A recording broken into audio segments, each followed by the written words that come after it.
నమస్తే, welcome to yes news. నేను కళ్యాణి. వార్తల్లో ముందుగా హెడ్లైన్స్.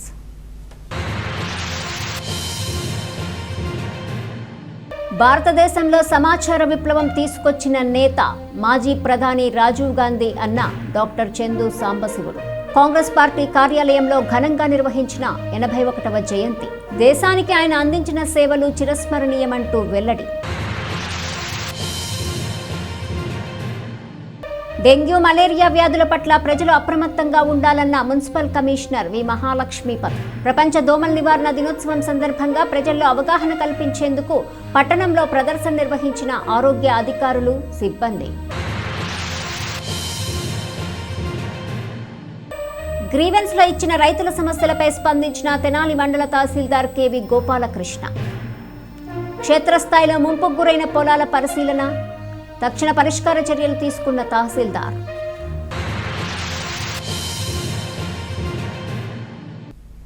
తెనాలి పట్టణంలోని 35వ వార్డులో గల అక్కలవారి వీధి నందు సీసీ రోడ్డు అలాగే డ్రైనేజీ నిర్మాణంకు మున్సిపల్ చైర్పర్సన్ తాడిపైన రాధిక రమేష్ బుధవారం శంకుస్థాపన చేశారు. 12 లక్షల రూపాయలతో రోడ్డు, డ్రైనేజీ నిర్మాణం చేపట్టనున్నారు. తెనాలి పురపాలక సంఘ పరిధిలో వివిధ వార్డుల్లో చేపడుతున్న అభివృద్ధి పనుల కార్యక్రమంలో భాగంగా 35వ వార్డులోని అక్కలవారి వీధి నందు 12 లక్షలతో 150 మీటర్ల మేర సీసీ రోడ్డు నిర్మాణం అలాగే డ్రైనేజీ పనులకు చైర్పర్సన్ తాడిబైన రాధిక శంకుస్థాపన చేశారు. ఈ సందర్భంగా ఆమె మాట్లాడుతూ పట్టణంలో వివిధ వార్డుల్లో అభివృద్ధి కార్యక్రమాలు చేపడుతున్నట్లు చెప్పారు. ఈ కార్యక్రమంలో 35వ వార్డు కౌన్సిలర్ గొడవర్తి సాయి, హరేరాం అలాగే DE Srinivasarao, assistant engineer Anjaneyaraju, ward సచివాలయ సిబ్బంది పాల్గొన్నారు. 35 వార్డులకు రావడం జరిగింది. ఇక్కడ వచ్చేసి రోడ్డు 2 వైపులా కాలువ అనేది స్టార్ట్ చేస్తున్నాం. ఇక్కడ దాని సందర్భంగా ఈ రోజున శంకుస్థాపన చేయడం జరిగింది. ప్రజలకి ఎలాంటి ఇబ్బంది లేకుండా ఈ శంకుస్థాపన చేసి రోడ్డు కానీ డ్రైన్లు కానీ ప్రజలకు అనుకూలంగా మేము అందిస్తున్నాం. అలానే మాకు కూడా మీరు చేయాల్సింది ఏంటంటే ఈ కాలువలో అనేది వేస్ట్ వ్యర్థాలు ఏవైతే ఉన్నాయో వేయకుండా చూసుకోవాలండి. తప్పకుండా ఈ వర్షాకాలంలో చాలా ఇబ్బంది పడుతున్నారు. రోడ్డు మీద ఈ వర్షాకాలంలో నీటి నిలువ ఉంటున్నాయి. ఆ మురుగంతా రోడ్డు మీదకి రావటాన ఆ దోమలు అనేది పెరుగుతున్నాయి. దయచేసి అర్థం చేసుకోండి. ఈ 35వ వార్డులోకి రావటం జరిగింది. దయచేసి అర్థం చేసుకోండి. ఈ రోడ్డు వేయాలంటే ఎంత ఇబ్బందిగా ఉందో మాకు తెలుసండి. ఎందుకంటే ఈరోజు కాంట్రాక్ట్ అనేవాళ్ళు ఎవరో ఒకళ్ళు ఇద్దరు తప్ప ముందుకు రావటం లేదు. ఎందుకు రావటం లేదంటే ఈరోజు బిల్లులు కావటం లేదు. వాళ్ళ ఇబ్బందులు వాళ్ళకు ఉన్నాయి. అలానే మేము ఎంతో ప్రజలకి సేవ చేయాలనే ఒక జయంతో ఒకళ్ళు వచ్చిన కాంట్రాక్టులతోనే ఒకటికి 2-3 సార్లు మాట్లాడుతూ వాళ్ళు ఈ వర్కులు పని చేసే విధంగా మేము వాళ్ళని పిలిచి ప్రజలకి ఎలాంటి ఇబ్బంది లేకుండా ఇలా వర్క్ అనేది మా సాధారణ నిధులతోనే ఈ రోజున ప్రతి చోట మన తెనాలి పట్టణంలో ఇక్కడ ఏ పని స్టార్ట్ చేసినా మన తెనాలి నిధులతోనే ఈ రోజున పనులు అనేది స్పీడ్ జరుగుతున్నాయి. కాబట్టి దయచేసి అర్థం చేసుకొని మంచిగా సహకరించండి. దేశ మాజీ ప్రధాని స్వర్గీయ రాజీవ్ గాంధీ 81వ జయంతిని పురస్కరించుకొని కాంగ్రెస్ పార్టీ తెనాలి నియోజకవర్గం ఆధ్వర్యంలో ఆయనకి ఘన నివాళులర్పించారు. కాంగ్రెస్ పార్టీ కార్యాలయంలో జరిగిన కార్యక్రమంలో ఆ party incharge doctor Chandu Sambasivudu నేతృత్వంలో రాజీవ్ గాంధీ ప్రధానిగా దేశానికి అందించిన సేవలను ప్రస్తుతించారు. భారతదేశ 6వ ప్రధానిగా అనేక సంస్కరణలు తీసుకొచ్చిన రాజీవ్ గాంధీ 81వ జయంతి సందర్భంగా కాంగ్రెస్ పార్టీ కార్యాలయంలో ఘన నివాళులర్పించారు. తెనాలి నియోజకవర్గ ఇన్ఛార్జ్ డాక్టర్ చందు సాంబశివుడు రాజీవ్ గాంధీ చిత్రపటానికి పూలమాల వేసి నివాళులర్పించారు. ఈ సందర్భంగా ఆయన మాట్లాడుతూ భారతదేశంలో సమాచార విప్లవం తీసుకొచ్చిన ప్రధానమంత్రి రాజీవ్ గాంధీ అని చెప్పారు. అలాగే ఓటు హక్కు 21 సంవత్సరాల నుంచి 18 సంవత్సరాలకు కుదించి యువతకు ఓటు హక్కు కల్పించిన వ్యక్తి రాజీవ్ గాంధీ అని గుర్తు చేశారు. టెలికమ్యూనికేషన్, కంప్యూటరైజేషన్ దేశంలో విప్లవాత్మకమైన పురోగతిని తీసుకురావటానికి కారణం రాజీవ్ గాంధీ అంటూ ఆయన పేర్కొన్నారు.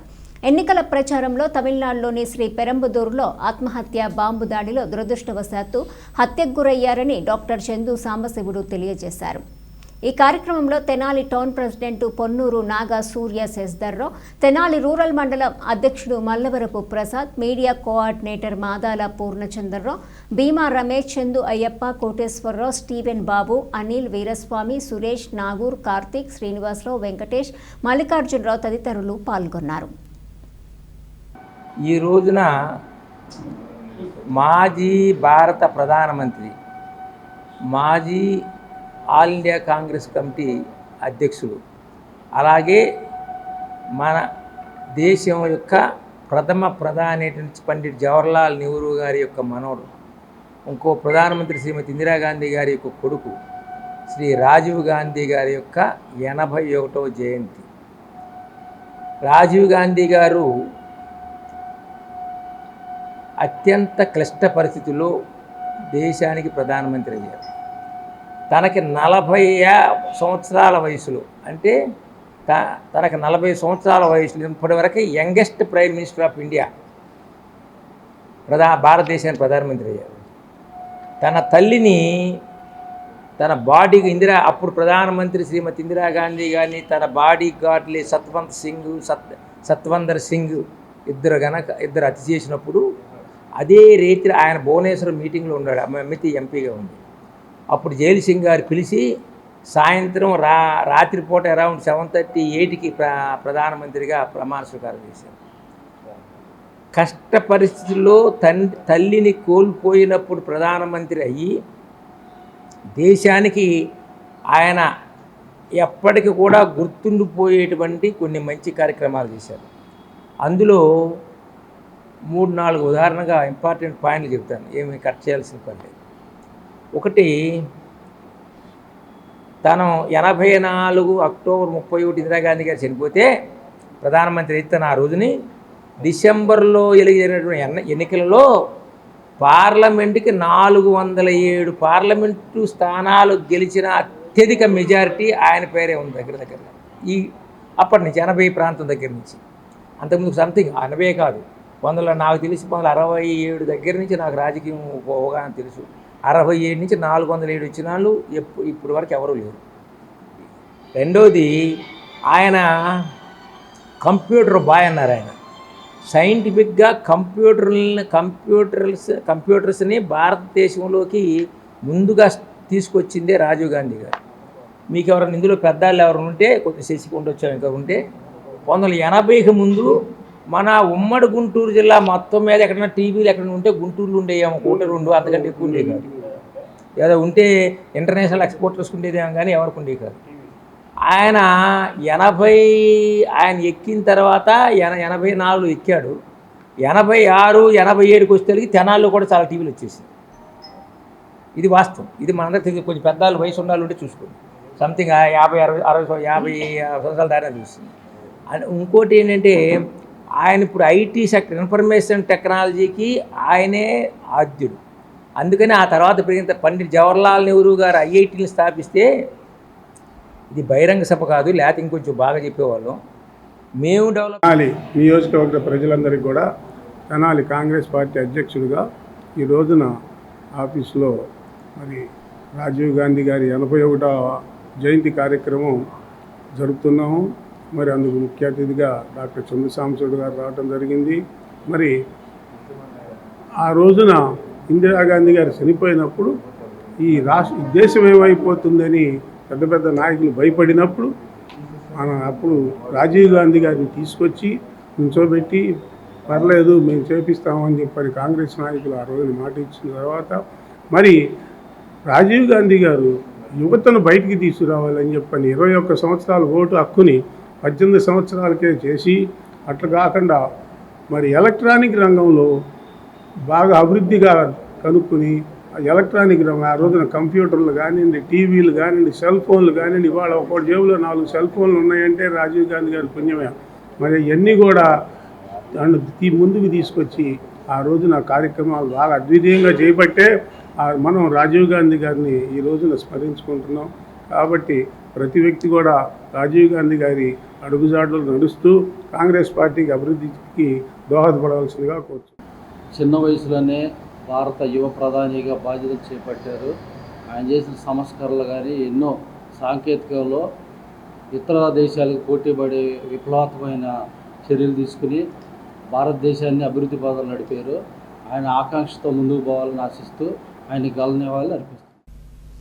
గుడివాడ ఎరుకలపూడి డీపీ అగ్రహారం రైతులు విజయవాడ ఒంగోలు మధ్య 3వ రైల్వే ట్రాక్ నిర్మాణం వలన సుమారు 200 ఎకరాలలో మురుగునీరు వర్షపు నీరు నిలిచిపోవటం పట్ల సోమవారం ప్రజా పరిష్కారాల వేదికలో తెనాలి తహసీల్దార్ కెవి గోపాలకృష్ణకు ఆంధ్రప్రదేశ్ రైతు సంఘం స్థానిక రైతులు కలిసి వినతిపత్రం అందజేశారు. దీనికి వెంటనే స్పందించిన తహసీల్దార్ క్షేత్రస్థాయిలో పర్యటించి పరిస్థితిని సమీక్షించారు. తెనాలి మండల tahsildar KV Gopalakrishna Kolakaluru railway station వద్ద గల పంట పొలాలను రైల్వే ట్రాక్ కింద గల మురుగు కాల్వను స్వయంగా పరిశీలించారు. రైతులు ఎదుర్కొంటున్న సమస్యల గురించి క్షేత్రస్థాయిలో పరిశీలించి వివరాలు తెలుసుకున్నారు. గత 3 సంవత్సరాల కిందట 3వ రైల్వే ట్రాక్ను నిర్మించడం వలన ఈ పరిస్థితి ఏర్పడిందని వారు తహసీల్దార్కు వివరించారు. అదేవిధంగా పాత మురుగు కాల్వ కూడా మూసుకుపోయిందని తెలిపారు. ఈ సందర్భంగా తహసీల్దార్ మాట్లాడుతూ రైతులు పడుతున్న ఇబ్బందులని పరిశీలించడం జరిగిందని చెప్పారు. ప్రభుత్వ కాల్వలను ఆక్రమించుకోవటం వల్ల ఇటువంటి సమస్య తలెత్తిందని చెప్పారు. గురువారం సర్వేయర్తో పొలాల్ని కాలువల్ని సర్వే చేయించి ఆ తర్వాత ప్రొక్లైన్ ద్వారా కాలువను పునరుద్ధరించడం జరుగుతుందని తెలిపారు. దక్షిణ మధ్య రైల్వే అధికారులతో సంప్రదించి వారి అనుమతి తీసుకుని రైతులకు ఇబ్బందులు లేకుండా చేసేందుకు కృషి చేస్తానని ఆయన హామీ ఇచ్చారు. ఆంధ్రప్రదేశ్ రైతు సంఘం జిల్లా ఉపాధ్యక్షులు మలక శివ సాంబిరెడ్డి మాట్లాడుతూ రైతాంగం ఐక్యంగా ఉండి సమస్యను పరిష్కరించేందుకు కృషి చేయాలని కోరారు. సమస్యను తహసీల్దార్ దృష్టికి తీసుకువెళ్లిన వెంటనే స్పందించి క్షేత్రస్థాయి పరిశీలన జరిపి రైతాంగానికి మేలు చేసేందుకు చర్యలు తీసుకునేందుకు సిద్ధపడిన తహసీల్దార్ గోపాలకృష్ణకు ధన్యవాదాలు తెలిపారు. ఈ కార్యక్రమంలో నాగుబోయిన సుబ్రహ్మణ్యం, కంచర్ల రవి, తిరుమల వెంకయ్య, కర్రే గగరి, అప్పల శివరామకృష్ణ, తురక వెంకట్రావు, బండి సుధాకర్లతో పాటు వీఆర్ఓ కె భానుకిరణ్ కూడా పాల్గొన్నారు. నిన్న సోమవారం మన ప్రజా సమస్యల పరిష్కార వేదికలో తహసీల్దార్ ఆఫీసులో జరిగిన గ్రీవెన్స్లో మన గుడివాడ ఎరుకలపూడి డీపీ అగ్రహారంకి సంబంధించిన రైతులు మరి రైతు కూలీల సంఘ నాయకుల ఆధ్వర్యంలో వచ్చి వారికి సంబంధించిన ఈ మురుగు కాలువలో మురుగు బయటికి పోవట్లేదని, ఈ రైల్వే ట్రాక్ వేయడం వల్ల 3వ ట్రాక్ వేయడం వల్ల ఇబ్బంది ఉందని, ఆ కాలువ పూడిపోయిందని చెప్పారు. అందులో భాగంగా ఈరోజు మనం రైతు సంఘ నాయకులు అట్లాగే రైతులతో ఈ చుట్టుపక్కల అందరితో కలిసి ఇక్కడ విజిట్ చేస్తే అర్థమైంది ఏంటంటే గతంలో ఇక్కడ కాలం ఉంది, మరి వెరీ అన్ఫార్చునేట్, రైతులకి ఒక విధంగా చెప్పాలంటే అన్యాయం జరిగిందనే చెప్పాలి. ఆ కాలం పూడిపోవడం వల్ల మరి ఇప్పుడు ఎక్కువగా హెవీ రైన్స్ ఉండడం వల్ల ఈ పంటలన్నీ మునిగిపోతున్నాయి, వాళ్ళకి చాలా ఇబ్బందిగా ఉంది. అట్లాగే డీపీ అగ్రహారం మన ఎరుకలపూడి మధ్యలో కూడా ఒక కాలం ఉంది, ఆ కాలం కూడా రైతులు కొంతమంది సాగులోకి ఆక్రమించేయడం వల్ల కూడా ఆ కాలువ కూడా మూసుకుపోవడం వల్ల ఎక్కడికక్కడ ప్రభుత్వ పరంగా ఉన్న కాలువలన్నీ ఎవరో ఒకళ్ళు ఏదో ఒక రూపంలో ఆక్రమణకు గురి చేయడం వల్ల విచిత్రంగా అందరు రైతులు ఇబ్బంది పడే పరిస్థితి వచ్చేసింది. అందువల్ల ఏంటంటే ఈరోజు ఏమి ఆలోచించామంటే సర్వే సిబ్బందితో సర్వే పెడతాం, ఎక్కడైతే కాలువ ఎన్ని లింకులు ఉందో ఆ కాలువకి కొలత వేపిస్తాం, ఇమీడియట్గా కాలువని యథావిధిగా రెస్టోర్ చేస్తాం. రైతులకు అట్లాగే రైల్వే వాళ్ళని కూడా పిలిపించి మాట్లాడతాం.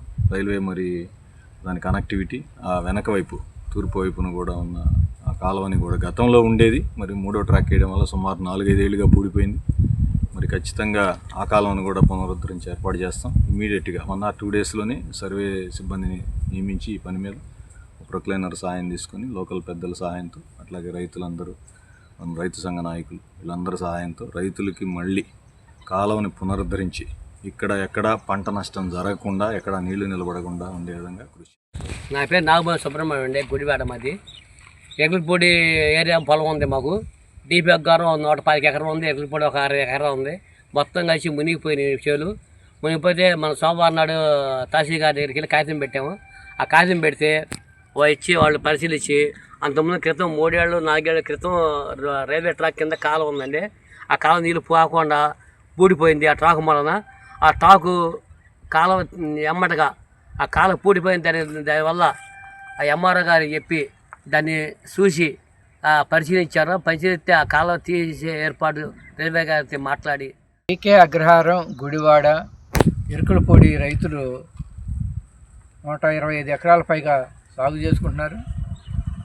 ఈ వర్షాలు, భారీ వర్షాలు, వరదలు కారణంగా గత 2 సంవత్సరాల నుంచి కూడా నష్టపోతున్న పరిస్థితి ఉంది.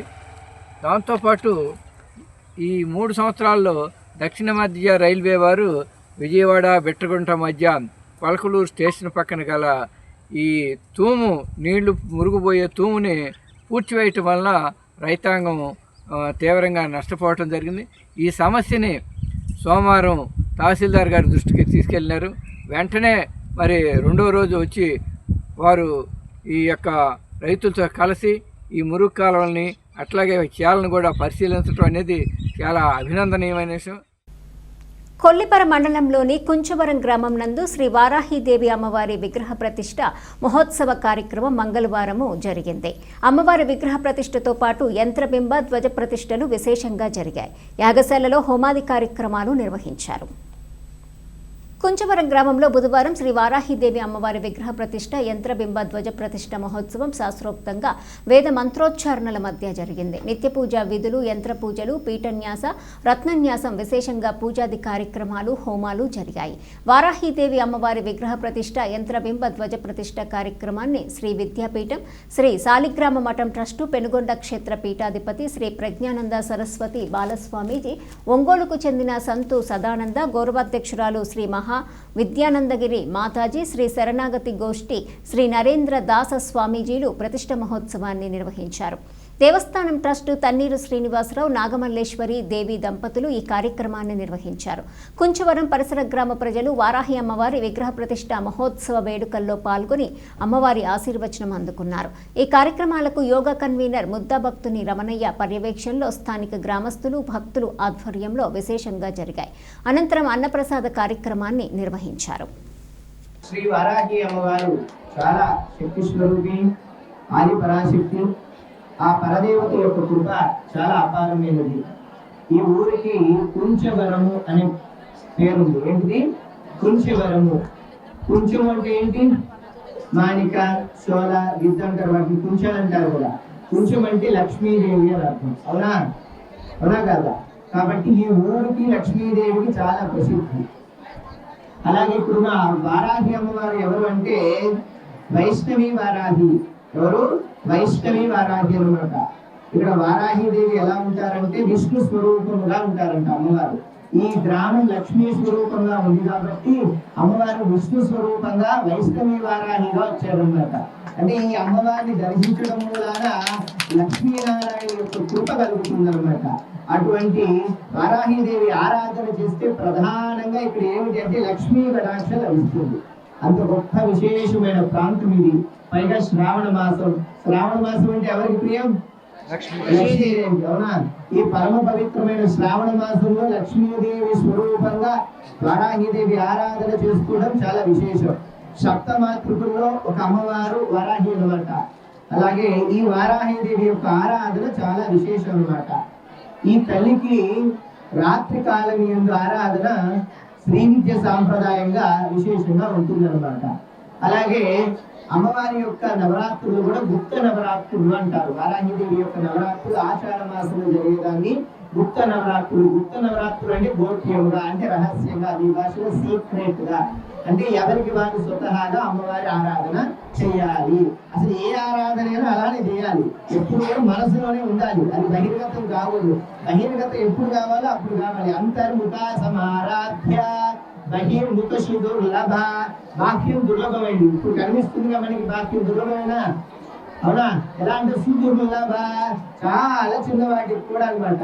వాళ్ళు మాట్లాడుతున్నారు, వీళ్ళు కూర్చుంటున్నారు, లభిస్తున్నారు, కాళ్ళు నొప్పి వస్తుంది, ఆకలి వేస్తుంది, నిద్ర వస్తుంది, ఒళ్ళు నొప్పి వస్తే ఏమొస్తుందో తెలియదు. అవునా? అవి చిన్న చిన్న వాటికే సమస్యలుగా, కష్టాలుగా, బాధలుగా పడుతూ ఉంటారు. అటువంటి కష్టాలన్నిటికీ నివారణ మీకు సుఖమయం చేసే దేవి ఎవరంటే వారాహీదేవి. ఈ వారాహీదేవి ఈ దక్షిణ భారతదేశంలో ఆంధ్ర రాష్ట్రంలో విశేషంగా ఇక్కడ ప్రధానంగా వారాహీదేవి ఆలయం మన ఈ కుంచవర గ్రామంలో మాత్రమే ఉంది, ఎక్కడా లేదన్నమాట. తెనాలిపట్నంలోని స్థానిక కొత్తపేటలోని పాత ప్రభుత్వ ఆసుపత్రి ప్రాంగణంలోని మలేరియా సబ్ యూనిట్ కార్యాలయం నుండి ప్రపంచ దోమల దినోత్సవం సందర్భంగా మలేరియా శాఖ అధికారులతో కలిసి municipal commissioner Olluru Mahalakshmipathirao rally నిర్వహించారు. ప్రజల్లో అవగాహన కలిగించేందుకు మున్సిపల్ కార్యాలయం నుండి మలేరియా యూనిట్ వరకు ప్రదర్శన నిర్వహించారు. మలేరియా నిర్మూలన కోసం తెనాలి పురపాలక సంఘం అలాగే మలేరియా యూనిట్ సంయుక్త ఆధ్వర్యంలో పట్టణంలో ప్రదర్శన నిర్వహించారు. చినరావూరులోని doctor Palraj school of nursing విద్యార్థినులచే దోమల నిర్మూలన వ్యతిరేక నినాదాలతో ప్రదర్శన నిర్వహించడం జరిగింది. ఈ సందర్భంగా మున్సిపల్ కమిషనర్ మాట్లాడుతూ మలేరియా వ్యాధి దోమల ద్వారా వ్యాప్తి చెందుతుందని, ఈ దోమలు నీటిలో గుడ్లు పెట్టి తన సంతతిని పెంచుకుంటం ద్వారా ఒకరి నుంచి మరొకరికి వ్యాప్తి చెందిస్తాయని తెలిపారు. భారతదేశ లక్ష్యం ప్రకారం 2027 నాటికి మన దేశంలో మలేరియా కేసులు జీరోకి తేవాలని, 2030 నాటికి మలేరియా రహిత భారతదేశాన్ని ఏర్పరచాలనే లక్ష్యంతో పనిచేస్తున్నామని తెలిపారు. ప్రజలు ఇంటిలోనూ ఇంటి బయట నీటి నిల్వలు ఉంచుకోవటం ద్వారా దోమలు పెరిగి ఈ వ్యాధుల వ్యాప్తికి కారణమవుతున్నాయని తెలియజేశారు. Municipal health officer doctor Movva Yesubabu మాట్లాడుతూ, గతంలో మలేరియా చెడు గాలి వల్ల వస్తుందని భావించేవారని, మన ఆంధ్రప్రదేశ్లో సికింద్రాబాద్ నందు సర్ రొనాల్డ్ రాస్ 1897 ఆగస్టు 20వ తేదీన మలేరియా వ్యాధి దోమల ద్వారా ఒకరి నుంచి మరొకరికి వ్యాప్తి చెందుతుందని నిరూపించారని చెబుతూ ప్రతి సంవత్సరం ఈ తేదీని ప్రపంచ దోమల దినోత్సవంగా జరుపుకుంటున్నామని తెలిపారు. అనంతరము సహాయ మలేరియా అధికారి చిరసాని ప్రభాకర్ రెడ్డి మాట్లాడుతూ, దోమలు నీటిలో గుడ్లు పెట్టి పెద్ద దోమలుగా మారటానికి సుమారు 8 నుంచి 10 రోజులు సమయం పడుతుందని, కనుక వారానికి ఒకసారి నీటి నిల్వలను తొలగించుకొనుట ద్వారా పెద్ద దోమలు కాకుండానే అవకాశం కలుగుతుందని, అందుకు ప్రజలు ఫ్రైడేని డ్రైడేగా పాటించాలని కోరారు. అనంతరము మలేరియా పైలేరియా సిబ్బందితో కలిసి గాంధీ చౌక్ వద్ద మానవహారం నిర్వహించి ప్రతిజ్ఞను ఆరోగ్య విస్తరణాధికారి అందెబాల చంద్రమౌళి నిర్వహించగా, ఈ కార్యక్రమంలో డాక్టర్ వేముల ప్రియాంక, డాక్టర్ దేవరపల్లి సుభాష్, రమాదేవి, చిరసాని ప్రభాకర్ రెడ్డి, శ్రీకంఠ ఉమాకాంత్, గ్రామీణ వంగల పున్నారెడ్డి, జి రవికుమార్, దీపాల శ్రీనివాసరావు, దాసరి శివనాగ మల్లేశ్వరరావు, బండారు మల్లేశ్వరరావు, తిరవీధుల శివరామ ప్రసాద్, అలాగే సిహెచ్ ప్రసన్న, పుష్పలత, రవికుమార్, రమణ, దీపాల శ్రీనివాసరావు, ఆలా వేణుగోపాలరావు, షేక్ నవీద్, షేక్ రషీద్, సయ్యద్ కరీముల్లా, సంకా శరత్ బాబు, షేక్ బాషీద్, ఏఎన్ఎంలు, ఆశా కార్యకర్తలు పాల్గొన్నారు. ఈరోజు వరల్డ్ మస్కిటో దినోత్సవం జరుపుకుంటున్నాం. దానిలో భాగంగా తెనాల్లో మలేరియా యూనిట్ వారు కార్యక్రమం ఏర్పాటు చేశారు. ఈ కార్యక్రమంలో ప్రజలకు ఈ దోమల వల్ల కలిగేటటువంటి డెంగ్యూ జ్వరం, మలేరియా జ్వరాలు దాని గురించి కూడా తెలియపరచడానికి ఒక అవగాహన సదస్సు ర్యాలీ లాంటిది ఏర్పాటు చేయడం జరిగింది. దానికి ప్రజలందరూ కూడా ఈ విషయాలు తెలియజేయటం జరుగుతూ ఉంటుంది. పట్టణంలో ఈ దోమల నివారణలో భాగంగా ప్రతి డ్రైను బాగు చేయించేసి దానికి యాంటీ లార్వల్ మెజర్స్ కూడా తీసుకోవడం జరుగుతూ ఉంది. అట్లాగే పాగింగ్ కూడా చేస్తూ ఉన్నాం. మరియు ప్రజల్లో కూడా అవగాహన కావాల్సిన అవసరం ఉంది. ప్రతి మురుగుగాలంలో వ్యర్థాలు వేయటం కానీ అలాంటిది లేకుండా జాగ్రత్తగా ఉంటే మనం దోమల నివారణ చాలా సత్వరమే చేయడానికి అవకాశం ఉంటుంది. అలాగే మనకు దోమతెరలు 6 గంటలకి ప్రతి ఒక్క ఇంట్లో కూడా డోర్స్ క్లోజ్ చేసుకొని నైటు దోమతెరలు ఏర్పాటు చేసుకోవటం వల్ల పూర్తిగా దోమల కాట్లకి నివారణకు మనం దోహదకారులు అవుతాం. కాబట్టి మీ అందరూ కూడా చేయండి.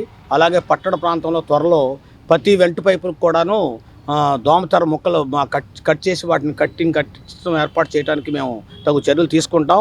కానీ ప్రజలు మాత్రం అప్రమత్తంగా ఉండాలని కోరుకుంటూ ఉన్నాము. అలాగే మలేరియా యూనిట్ ప్లస్ ఈ సంబంధించినటువంటి ఏఎన్ఎంస్ వాళ్ళందరూ కూడా ప్రజల్లోకి పూర్తిగా అవగాహన కలిగించేట్టుగా చర్యలు తీసుకోవాలని చెప్పి ఈ సందేశాన్ని ఇవ్వటం జరుగుతూ ఉంది. ఈ 1897 సంవత్సరంలో సర్ రొనాల్డ్ రాస్ అనే ఆయన సైంటిస్టు మన ఫిమేల్ ఎనాఫిలస్ మస్కిటోని కనుగొనటం జరిగింది. సో ఈ సందర్భంగా మనం ఇప్పుడు ఆగస్టు 20వ తారీఖు వరల్డ్ మస్కిటో డే జరుపుకుంటున్నాము. సో ఈరోజు ప్రజలకు అవగాహన కల్పించడం కోసం ఈ నగరంలో ర్యాలీ చేయటం జరుగుతుంది. అలాగే దోమల నివారణ మీద ప్రజలకు అవేర్నెస్ క్రియేట్ చేయడానికి మా మున్సిపల్ హెల్త్ సిబ్బంది, మా మలేరియా యూనిట్ ఆఫీస్ స్టాఫ్ అందరూ పాల్గొంటున్నారు. సో ఎలాగైనా ఈ దోమల వలన వచ్చే రోగాలన్నీ డెంగ్యూ, మలేరియా, చికెన్ గున్యా, సో ఇలాంటివి కొత్తగా జికా వైరస్ అనేది కూడా ఈ దోమల వలన వ్యాప్తి చెందుతుంది అనేది వాస్తవం. సో అందుకని దోమలు కుట్టకుండా ఎక్కువ జాగ్రత్తలు తీసుకోవాలి అంటే దోమతెరలు వాడటం. సో మా సైడ్ నుంచి మలేరియా యూనిట్ సైడ్ నుంచి యాంటీ లార్వల్ మెజర్స్ కూడా ఏఎల్ఓ మందులు కూడా సైడ్ డ్రైన్స్లో పిచికారీ చేయడం జరుగుతుంది. అలాగే వరల్డ్ మస్కిటో డే జరుపుకోవడం జరుగుతుంది. ఈ సందర్భంగా మనము ప్రజల్లో అవేర్నెస్, దోమల ద్వారా వచ్చే వ్యాధులు, దోమల ద్వారా మనకు మలేరియా, డెంగ్యూ, చికెన్ గున్యా, ఫైలేరియా, మెదడువాపు వ్యాధి, జికా వైరస్ అనే 6 వ్యాధులు, మనకు 3 రకాల దోమల వలన 6 రకాల వ్యాధులు వ్యాప్తి చెందుతున్నాయి. ఈ 3 రకాల దోమలు మన ఇంటి పరిసరాల్లో, ఇంటి లోపల నీటి నిల్వల్లో దొరుకుతాయి. అందుకని నీటి నిల్వలు లేకుండా ప్రజలకి మూతలు పెట్టుకునేట్టు వాటిని నిల్వ చేసుకొని మూతలు లేకుండా ఎక్కువ రోజులు నిల్వ చేసుకోవడం వల్ల దోమలు వృద్ధి చెంది మనకి వ్యాధులు వ్యాప్తి చెందుతున్నాయి. అందుకని ప్రజల్లో భాగస్వామ్యంతో ప్రజల్లో మార్పు ప్రైవేట్ కాన్సెప్ట్ ద్వారా ప్రజల్లో మార్పు తీసుకురావాలి. అవేర్నెస్ దీనికి ముఖ్యం. దీని ప్రజలతో మనం మమేకమయ్యి ఈ ప్రోగ్రామ్ని మలేరియా 2030 నాటికి పంతం మన ఆరోగ్య శాఖ పంతం అనే నినాదంతో మనం 2030 నాటికి మలేరియా నిర్మూలించడం జరుగుతుంది. తెనాలిలోని పట్టణ కృష్ణ బలిజ సంఘం కమిటీ హాల్ నందు సంఘ సమావేశం జరిగింది. ఈ సమావేశంలో రాష్ట్ర కార్యవర్గ సభ్యులుగా 4 ఎంపిక చేశారు. ఈ కార్యక్రమానికి కావేటి వేణుగోపాల్ అధ్యక్షత వహించారు. స్థానిక తెనాలి పట్టణ కృష్ణ బలిజ సంఘం కమ్యూనిటీ హాల్ నందు కృష్ణ బలిజ సంఘీయుల జనరల్ బాడీ సమావేశం జరిగింది. ఈ సమావేశంలో రాష్ట్ర కార్యవర్గ సభ్యుల్ని ఎన్నుకునేందుకు జరిగిన కార్యక్రమంలో 16 మంది పోటీ పడ్డారు. అయితే పట్టణ కమిటీ, అభివృద్ధి కమిటీ, యువజన కమిటీ సంఘ పెద్దలు వారిని సమన్వయపరిచి 8 మందిని నిర్ణయించగా వారిలో 4 రాజీ మార్గంలో రాష్ట్ర కార్యవర్గ సభ్యులుగా కురిబి శ్రీనివాసరావు, బత్తుల ఏడుకొండలు, పట్టెం శ్రీనివాసరావు, కోలా శ్రీనివాసులను ఎంపిక చేయడం జరిగిందని నిర్వాహకులు తెలిపారు. ఈ కార్యక్రమంలో అన్నం శ్రీనివాసరావు, కుప్పాల సత్యనారాయణ, అన్నం సాంబశివరావు, ఎర్రంశెట్టి వేణు, బత్తుల ఏడుకొండలు, బత్తుల నరసింహారావు, చేను చిరంజీవి, కోలా శ్రీరాములు, పాషన్ రవి, అన్నం చిన్న దుర్గారావు, పొదిలి సాంబ, ఆర్గనైజింగ్ కార్యదర్శులు, కార్యవర్గ సభ్యులు పాల్గొన్నారు. ఈ రోజున గత 25 రోజులుగా తెనాలి కృష్ణ బలిజ సంఘం కమిటీలు ఎంతో ఓర్పు కూర్పుతో రాష్ట్ర కృష్ణ బలిజ సంఘానికి కార్యవర్గ సభ్యులు ఎంపిక చేయడానికి 16 మంది పోటీ పడితే దానిలో 8 మందిని ఒక రాజీ మార్గంలో సమూర్చి 8 అభ్యర్థులుగా ప్రకటించడం అయింది. ఆ 8 మందిలో కూడా మా కమిటీ సభ్యులందరి సహకారంతో పోటీలో నిలబడిన 4 అభ్యర్థులు శ్రీ కోలా వాసు గారు, పట్టెం శ్రీనివాసరావు గారు, బత్తుల ఏడుకొండల గారు, అలాగే కొరివి శ్రీనివాసరావు గారిని తెనాలి నియోజకవర్గం నుంచి 14వ కృష్ణ బలిజ సంఘ రాష్ట్ర కమిటీకి కార్యవర్గ సభ్యులుగా ఎన్నిక చేసి పంపించడానికి మేము ఎంతో గర్వంగా ఫీల్ అవుతున్నాము. యువజన కమిటీలో ఉన్న 24 మంది, మొత్తం 70 మంది ఫోరం కలిసి ఈ రాష్ట్ర కృష్ణ బలిజ సంఘానికి 4 అభ్యర్థులను ఎన్నిక చేయడం జరిగింది. కాబట్టి కృష్ణ బలిజ సంఘీయులు ఎంతో ఒకే మాట మీద ఎంతో చైతన్యవంతంగా తెనాలి పట్టణంలో గత 40-50 సంవత్సరాలుగా వస్తున్న మా నాయకులందరినీ ఆదర్శంగా తీసుకొని మరింత ఇంకా ముందుకు వెళ్ళడానికి మా వంతు సహాయ సహకారాలతో ముందుకు వెళ్తామని తెలియజేస్తూ భారత కమ్యూనిస్టు పార్టీ సిపిఐ రాష్ట్ర 28వ మహాసభలు జయప్రదం చేయాలని సిపిఐ తెనాలి నియోజకవర్గ కార్యదర్శి చెరుకుపల్లి సింగారావు అన్నారు. సిపిఐ కార్యాలయంలో రాష్ట్ర మహాసభల వాల్ పోస్టర్స్ మరియు కరపత్రాలను ఆవిష్కరించారు. సిపిఐ నియోజకవర్గ కార్యదర్శి చెరుకుపల్లి సింగారావు ఈ సందర్భంగా మాట్లాడుతూ సిపిఐ 1925 డిసెంబర్ 26న కాన్పూర్లో ఆవిర్భవించి 2025 డిసెంబర్ 26 నాటికి 100 సంవత్సరాలు పూర్తి చేసుకున్న భారతదేశంలో మొట్టమొదటి పార్టీ ఏదైనా ఉందంటే అది భారత కమ్యూనిస్టు పార్టీ అని అన్నారు. స్వతంత్ర ఉద్యమంలో పాల్గొన్న పార్టీ ఏదైనా ఉందంటే భారత కమ్యూనిస్టు పార్టీ అని మరొకసారి గుర్తు చేశారు. ఈ రోజు ఎన్డీఏ ప్రభుత్వం అధికారంలోకి వచ్చి వేల కోట్ల రూపాయలు ప్రైవేటు సంస్థలకు అప్పజెపుతుందని, దీనివల్ల ప్రజలపై భారం మోపుతున్నారని ఆయన తెలియజేశారు. ఈ రాష్ట్ర మహాసభల్లో రాష్ట్ర అభివృద్ధి గురించి చర్చించి మంచి నిర్ణయాలు తీసుకుంటారని, ప్రతి ఒక్కరూ పాల్గొని జయప్రదం చేయవలసిందిగా తెలియజేశారు. అనంతరం పట్టణ కార్యదర్శి మద్దినేని కిరణ్ బాబు మాట్లాడుతూ రాష్ట్ర 28వ మహాసభలు ఒంగోలు నగరంలో 23వ తారీఖు భారీ ప్రదర్శన కార్యక్రమం నెల్లూరు బస్టాండ్ మున్సిపల్ గ్రౌండ్ వద్ద నుండి ఏర్పాటు చేయడం జరిగిందని, ఈ కార్యక్రమానికి అధ్యక్షులుగా సిపిఐ రాష్ట్ర కార్యదర్శి మాజీ ఎమ్మెల్యే కె రామకృష్ణ, సిపిఐ అఖిల భారత ప్రధాన కార్యదర్శి మాజీ ఎంపీ కామ్రేడ్ డి రాజా, సిపిఐ పార్టీ జాతీయ కార్యదర్శి కామ్రేడ్ నారాయణ, తెలంగాణ ఎమ్మెల్యే రాష్ట్ర కార్యదర్శి కూనంనేని సాంబశివరావు, సిపిఐ పార్టీ రాష్ట్ర సహాయ కార్యదర్శి ముప్పాల నాగేశ్వరరావు నాయకులందరూ పాల్గొంటున్నారని తెలియజేశారు.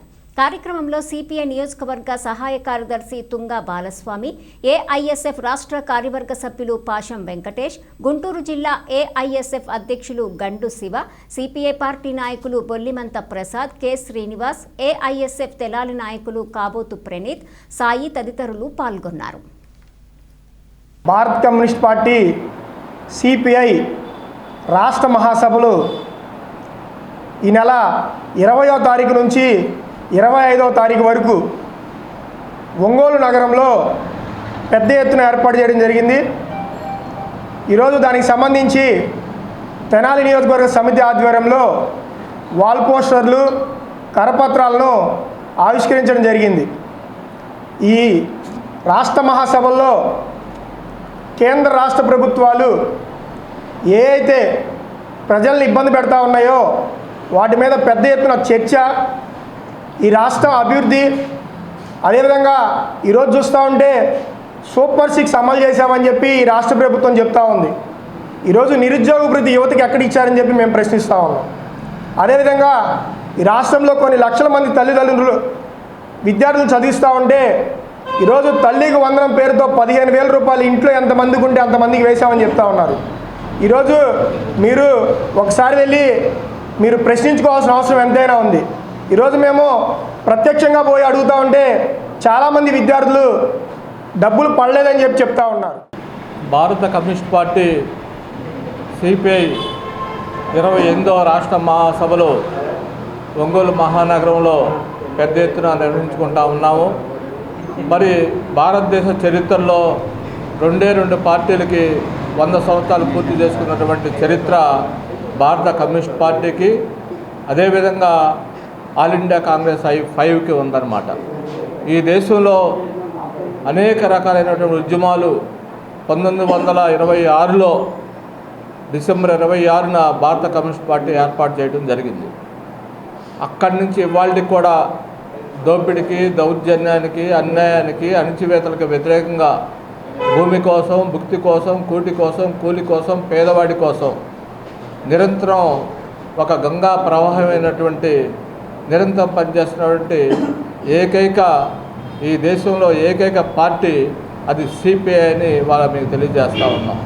100 సంవత్సరాలు పూర్తి చేసుకొని అధికారంలో ఉన్నా లేకపోయినా ఈ దేశంలో జరిగినటువంటి దోపిడీకి వ్యతిరేకంగా, భూస్వాములకు వ్యతిరేకంగా తెలంగాణ సాయుధ పోరాటంలో కానీ లేదు భారత స్వతంత్ర పోరాటంలో కానీ కమ్యూనిస్ట్ పార్టీ చేసినట్టు ఒక చారిత్రకమైన నేపథ్యం ఈ దేశంలో ఏ పార్టీ చేయలే. దానికి ముందు భారత కాంగ్రెస్ పార్టీ అత్యంత ఉన్నత విలువలతో ఈ దేశ సమైక్యత సమగ్రతతో పాటు అనేక రకాల పోరాటాలు చేసి దేశ ప్రగతికి, జాతీయ ఐక్యతకి అనేక రకాలుగా ఈ 2 పార్టీలు కృషి చేసినాయి. ఇది ఒక చారిత్రకమైనటువంటి సందర్భం. ఇవాళ 100 సంవత్సరాలు పూర్తి చేసుకున్న నేపథ్యంలో కమ్యూనిస్ట్ పార్టీ ఈ 28వ రాష్ట్ర మహాసభలు దేశంలో అనేక రకాల ఖగోళ భౌగోళిక పరిస్థితులు ఇవాళ మనం నిర్వహించుకుంటా ఉన్నాం.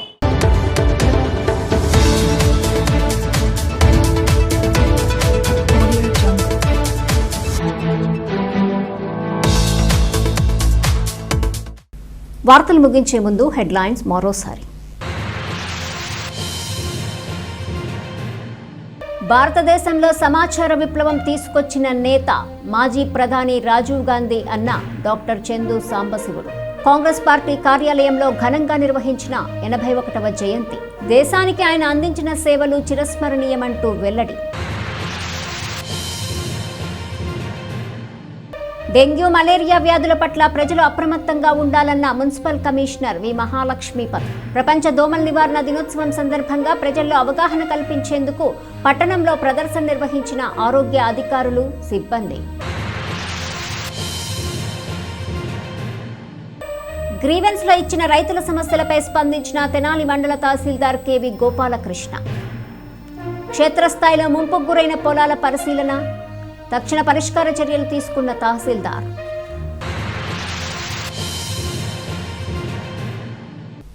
ఈ వార్తలు ఇంతటితో సమాప్తం. తిరిగి ప్రసారమయ్యే ఎస్ న్యూస్లో మళ్ళీ కలుసుకుందాం. అంతవరకు సెలవు. నమస్కారం.